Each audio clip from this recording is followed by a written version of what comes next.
Hello friends, मैं GST practitioner Renu Sharma आपका स्वागत करती हूँ अपने यूट्यूब चैनल पे।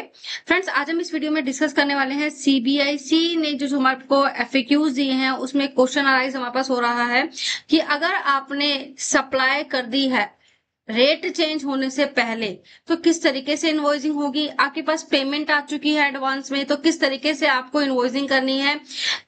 रेट चेंज की आपके पास ओल्ड रेट एप्लीकेबल होंगे या न्यू रेट्स एप्लीकेबल होंगे, तो इसको डिटेल में इस वीडियो में डिस्कस करने वाले हैं। फ्रेंड्स देखिए, एफएक्यूज में क्वेश्चन नंबर 3 है जिसमें बताया गया है कि which notification provides the revise rate. इसके लिए हमारे पास प्रॉपर जो है नोटिफिकेशन आएगी। ऑल्दो हमारे पास प्रेस रिलीज में ही बता दिया गया है कि ये जो रेट्स हैं हमारे 22 सितंबर 2025 से एप्लीकेबल हो जाएंगे, तो इसके रिजल्ट पर नोटिफिकेशन भी आपको मिल जाएगी सीबीएसई की साइट पे।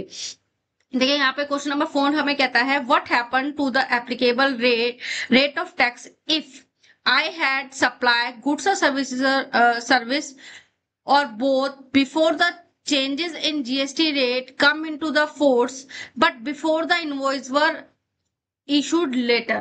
लेकिन इनका जो इनवॉइस है वो बाद में बना है, तो किस तरीके से आपको इसकी इनवॉइसिंग करनी है। यहाँ पे इन्होंने रेफरेंस दिया है एज पर सेक्शन 14 का ए क्लॉज 1 बात करता है इस तरह की ट्रांजेक्शन के बारे में। तो डिटेल में वीडियो में डिस्कस करेंगे। फ्रेंड्स, एग्जांपल के साथ आपको बताने वाली हूँ।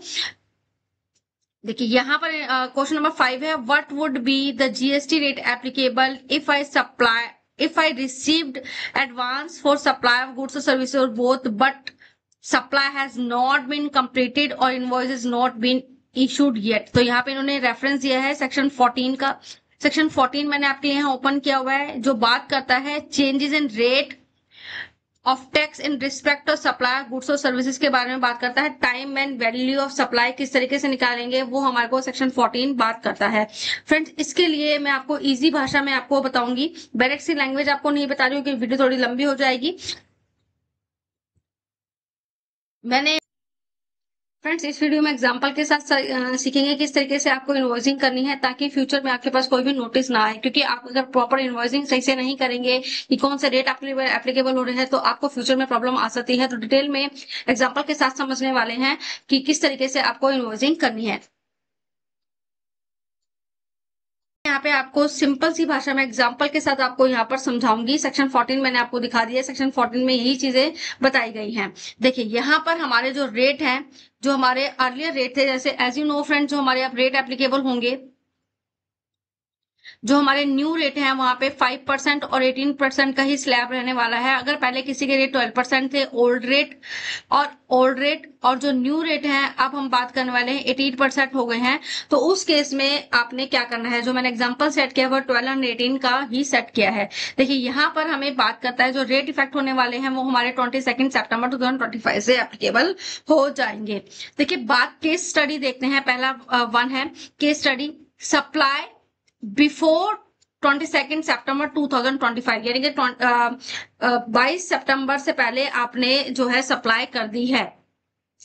22 सितंबर से पहले आपने सप्लाई कर दी, लेकिन जो आपने इनवॉइसिंग किया है वो कब किया है, आफ्टर 22 सितंबर किया है, और जो पेमेंट है वो भी आपको 22 सितंबर हुआ है। तो कौन से रेट एप्लीकेबल होंगे, यहाँ पर आपके पर 18% जो है रेट एप्लीकेबल होने वाले हैं, जो कि हमारे न्यू रेट है। यहाँ पर हमने सप्लाई तो ऑलरेडी कर दिया, लेकिन हमारी जो इनवॉइस है और जो पेमेंट है वो हमें नहीं मिली, यानी कि आपको इनवॉइस और जो पेमेंट है वो नहीं मिले, तो आपके पास न्यू रेट एप्लीकेबल हो जाएंगे।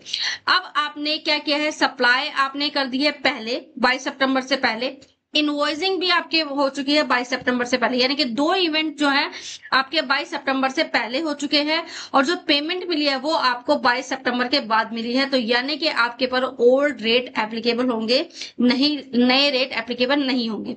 नेक्स्ट एग्जांपल देखते हैं। आपकी सप्लाई जो है आप ऑलरेडी कर चुके हैं 22 सितंबर से पहले, और जो इनवॉइस बना है वो 22 सितंबर मिला है, और जो आपके पेमेंट है वो आपको पहले ही मिल चुकी है, यानी कि जो 2 इवेंट्स हैं वो आपके बिफोर हो चुके हैं 22 सितंबर से पहले, यानी कि न्यू रेट एप्लीकेबल होने से पहले ही आपके 2 इवेंट हो चुके हैं। तो आपके पर कौन से एप्लीकेबल होंगे, 12% के रेट जो है आपके पर एप्लीकेबल होंगे। आई होप केस नंबर 1 आपको समझ में आया होगा कि अगर आपने सप्लाई पहले कर दी है और आपकी इनवॉइसिंग बाद में हुई है या आपको पेमेंट बाद में मिली है तो आपको क्या करना है। जब आपके पास आपने इनवॉइसिंग कर दी है, सॉरी, आपने सप्लाई पहले कर दी है और आपके इनवॉइस और पेमेंट आपको बाद में मिली है तो न्यू रेट एप्लीकेबल होंगे, इसमें आपको कोई भी सोचने की जरूरत नहीं है। लेकिन आपने जो है सप्लाई पहले कर दी है, आपके पास इनवॉइस भी आप पहले जनरेट कर चुके हैं, पेमेंट आपको बाद में मिली है तो आपके पास 12% के रेट ही आपके पास एप्लीकेबल हो जाएंगे।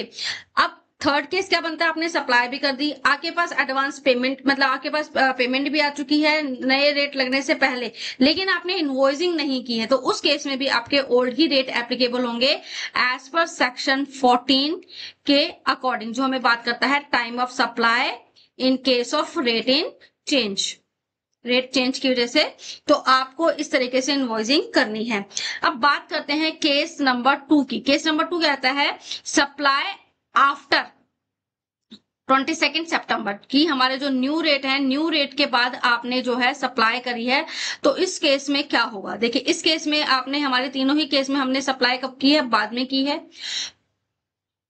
पहले केस समझते हैं, पहला वाला फर्स्ट, आपकी जो सप्लाई है वो 22 सितंबर के बाद हुई है, आपने जो इनवॉइसिंग की थी वो पहले ही कर दी थी 22 सितंबर से पहले, और पेमेंट आपके पास 22 सितंबर को आई है। तो इस केस में क्या होगा, आपके दो इवेंट जो है सप्लाई प्लस पेमेंट, ये आपकी कब हुई है, आफ्टर हुई है 22 सितंबर के, तो कौन से रेट एप्लीकेबल होंगे, नए रेट एप्लीकेबल आपके पास हो जाएंगे। सेकेंड एग्जांपल है आपका, आपने जो सप्लाई की है वो 22 सितंबर को की है, जो इनवॉइस है आपकी वो आपने 22 सितंबर से पहले हुई है, और जो पेमेंट है वो पेमेंट भी आपकी पहले हो चुकी है, तो आपके पर ओल्ड रेट एप्लीकेबल होंगे। और अगर आपने सप्लाई, हमारे केस में क्या है, हमारे एग्जांपल में सप्लाई आपकी आपने बाद में की है 22 सितंबर के बाद, और आपकी इनवॉइसिंग भी बाद में हुई है, लेकिन आपकी पेमेंट जो है वो आपकी पहले ही आ चुकी है, आपके दो इवेंट हो चुके हैं 22 सितंबर के बाद, तो आपके पास जो है रेट नए एप्लीकेबल होंगे। आपको क्या ध्यान में रखना है, आपको ध्यान में रखना है टाइम डेट सप्लाई की, इनवॉइस डेट और आपकी पेमेंट डेट। अगर जो दो इवेंट हो रहे हैं एक साथ, तो वही आपको ध्यान में रखनी है। जैसे कि मैंने एग्जांपल में आपको बताई है, इन तीनों के बेसिस पे ही, यानी कि supply plus payment plus invoice, ये तीनों की डेट आपको डिटरमाइन करनी है और उसी के बेसिस पे आपको कंपेयर करना है कि आपके ऊपर कौन से रेट एप्लीकेबल होंगे। आई होप फ्रेंड्स यहाँ से क्लियर हुआ होगा कि आपको किस तरीके से आपकी अपनी इनवॉइसिंग करनी है। फिर भी कोई डाउट हो तो आप कमेंट सेक्शन में जरूर पूछिएगा, मैं I will definitely revert back to you friends. अगर आपको हमारी वीडियोस अच्छी लगती है, वीडियो कंटेंट अच्छा लगता है, तो प्लीज वीडियो को लाइक कीजिएगा, शेयर कीजिएगा और मेरे चैनल को सब्सक्राइब कीजिएगा, जो कि बिल्कुल फ्री है। Thank you for watching me.